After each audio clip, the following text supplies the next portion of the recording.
Week 16 is for the most part in the books, and as we get closer to postseason football, like there will be for the rest of the season, is a lot to take away.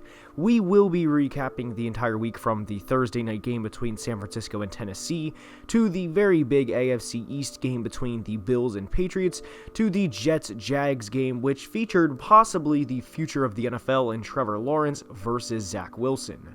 There is a lot to recap for Week 16 and to thoroughly discuss, so without further ado, let's begin. We are going to begin today's video by discussing the Browns-Packers game, and while Baker Mayfield did throw 4 interceptions, to be that close and that into the game with the Packers defense having to notch a 4th interception to seal the win against the Browns, I think ultimately says more about the Packers than it does Cleveland. Baker played a horrible game, and while the interception at the end was a controversial no call, obviously Packers fans will say the corner had a right to the football, and receiver Donovan Peoples-Jones was extending his arms before the ball got there. None of that matters now as the game ended how we know it did. I will, for the life of me though, never understand why head coach Kevin Stefanski took the ball out of his running back's hands with the game on the line, given the game Baker was having.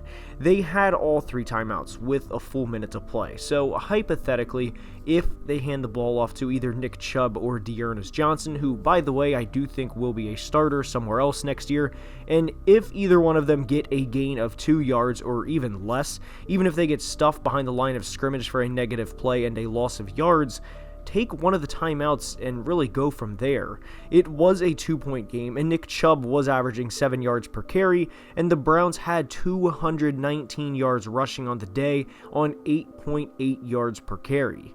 When you factor that in, along with your QB throwing at the time 3 interceptions, I will not understand the decision to put the game in the hands of what Baker Mayfield's ability yesterday could best be described as a liability.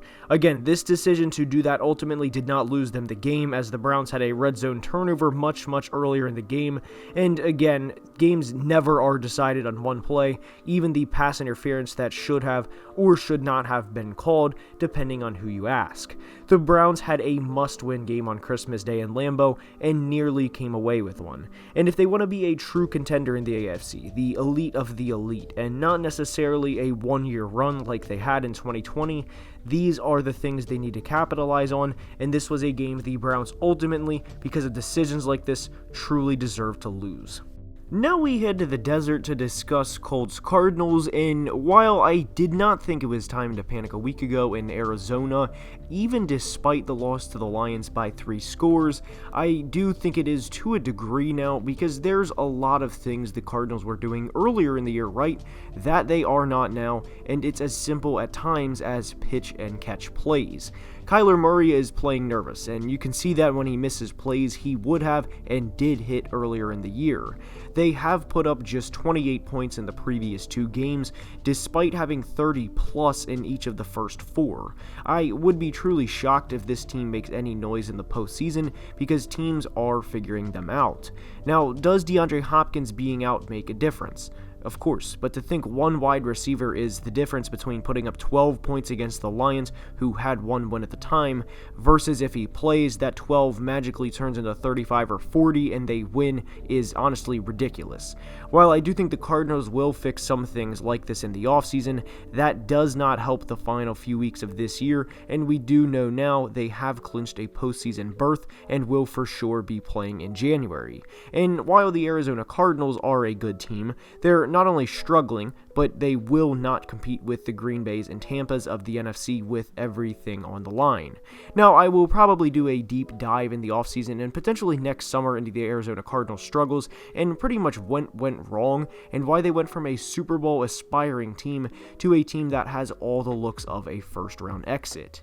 Indy, on the other hand, is clicking very much at the right time, and they play the Raiders at home and at Jacksonville leading into the postseason and will more than than likely enter playoff football with a 5-game win streak. When Carson Wentz isn't doing, the doy plays and creating easy, just dumb turnovers for opposing defenses, Indy is truly one of the best teams in all of football.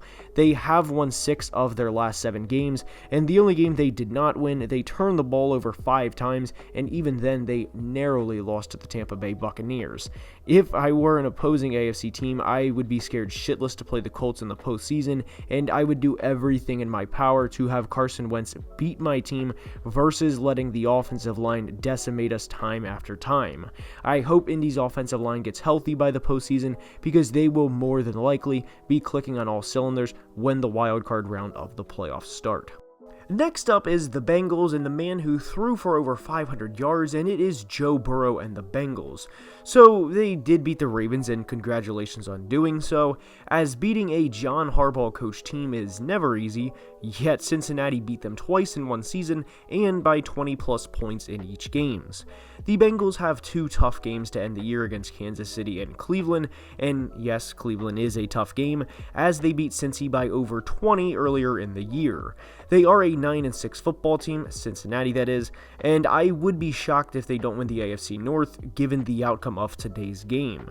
While the Bengals should have won today, and again credit to them as no one expected Joe Burrow to throw for 525 yards, the Ravens secondary is as depleted as it can possibly get, and that's not downplaying Burrow's game because even with a depleted Ravens secondary or any opponent, you can't go in thinking a QB is going to throw for over 500 yards. But I will say this regarding Bengals fans. Most of you guys that are on the Bird app or Twitter.com, please understand the last time the Bengals won a playoff game was in the early 90s. So enjoy the win, don't get me wrong, but also understand where you are in your team's history. This was a huge win over the Josh Johnson-led Ravens and not the AFC Championship win over Patrick Mahomes in Arrowhead Stadium. This is still considered a rebuilding year, and a postseason appearance would be terrific for Joe Burrow's development and his progress as an NFL quarterback. But please also understand, the Bengals, barring some extremely unforeseen things happening, will not win a Super Bowl this year. Heading up to the Big Apple, or North Jersey if you'd like to be specific, to discuss the Jags-Jets game and the Trevor Lawrence-Zach Wilson duel. So leading up to this, there's usually a lot of press between pick 1 versus pick 2, no matter who or when they play. And to be honest, I really didn't hear a lot about this game in the days leading up to it, which honestly surprised me, but Zach Wilson had without a doubt the best play of his young career on Sunday, as he had a huge 52-yard run for a touchdown and got another win, and that was of course without head coach Robert Saleh. Now, one thing I did want to discuss, and I posted this on TikTok, was why did the Jags spike the ball on 3rd and goal with 15 seconds left is something I will not understand. Now, first things first, I highly doubt this was Trevor Lawrence's decision, and I could be wrong on that admittedly, but I don't think Trevor as a rookie is making the decision with the game on the line whether or not to spike the football, as most young players now want to be aggressive, and Trevor would very much, at least I'd like to think, would very much want to go for the win twice rather than having a measly one shot on 4th and goal.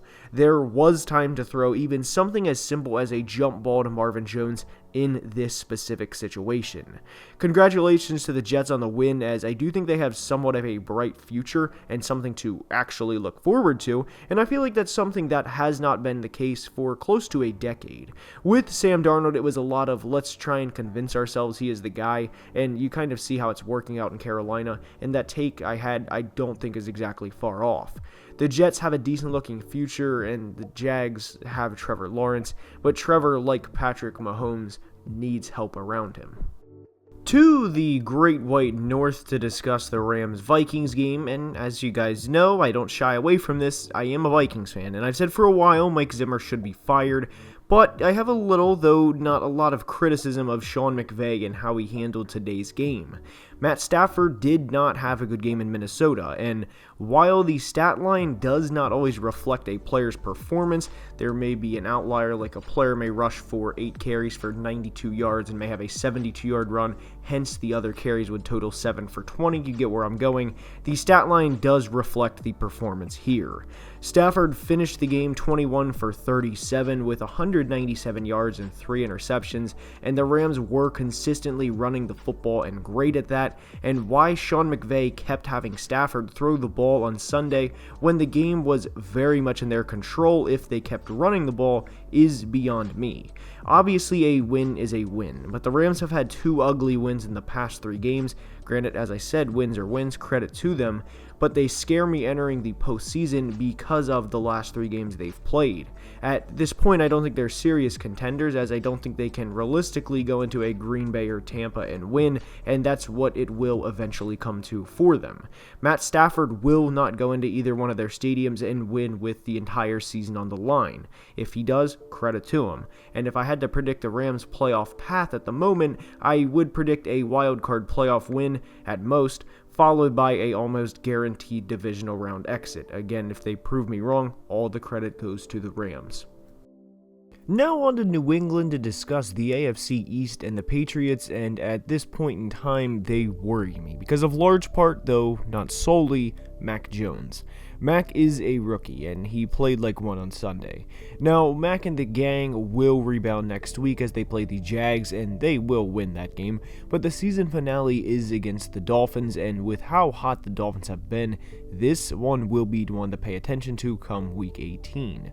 Josh Allen had a great game and a division-winning game, and Buffalo will more than likely win their final 2 games, as they are against the Falcons and the Jets. And having said that, I would be surprised if Buffalo does not win the division, given where they are and, again, who they play.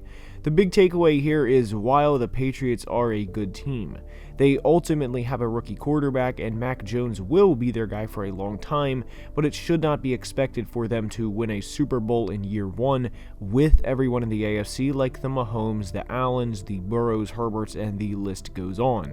Huge shout out to Buffalo because their world was seemingly coming to a crumble just a few weeks ago when Bill and the gang won 14-10 and threw the ball just 3 times.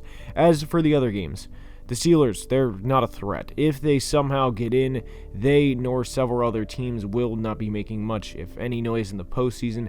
The Raiders are another one, for example. If the Ravens somehow get in and get Lamar back, they will be thorns in the sides for several teams, despite being clobbered by 20-plus points today. And as for the NFC, the 49ers will be a tough out, and I would not be too scared of the 7 seed pretty much regardless of who it is on the NFC side.